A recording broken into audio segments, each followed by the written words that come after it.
Assalamu alaikum warahmatullahi wabarakatuh. Wa alaikum salam warahmatullahi wabarakatuh. Wapenzi watazamaji na wafuatiliaji wetu, leo tuko katika Masjidi Istiqama Itagata ambako ndo asili ya hii chaneli yetu.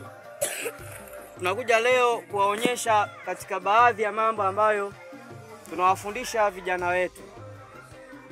Vijana, samani, jina unaitwa nani? Majina naitwa Abdul ibn Juma. Na wewe kijana? Majina naitwa Kama Umar. Madrasa yenu inaitwaje? Madrasati al-Istiqama Itagata. Mashaallah. Mko vizuri? Je, mnaweza kutuonyesha chochote mnacho ili ulimwengu ujue kwamba Istiqama Itagata na yenyewe pia kuna watoto wanasoma madrasa? Ndio. Naam. Mashekhe, mmetuandalia nini? Niwaachie muendelee.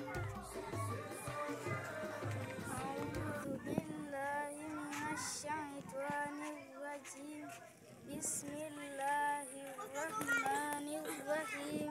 Kwa jina la Mwenyezi Mungu mwingi wa rehema mwenye kurehemu. Qul huwallahu ahad. Sema yeye Mwenyezi Mungu ni wa pekee. Allahu samad. Mwenyezi Mungu mwenye kukusudiwa. Lam yalid, hakuzaa. Lam yulad, wala hakuzaliwa. Walam yakul lahu kufuwan ahad. Na hakuna kilicho mfano wake hata kimoja. Mashaallah. Maustazi, mtuambie hiyo sura ina aya ngapi? Ina aya 4. Pia hiyo sura mnaweza mkajua imeteremka wapi? Maka. Imeteremka Maka. Na kitu kingine, maustazi wetu wadogo, hebu ufundishe ulimwengu, tunapata mafunzo gani kwenye hiyo sura? Na sheikh mwingine hapa? Mimi nilichojifunza, Mungu ana mfano. Mashaallah. Jazakumullah khaira.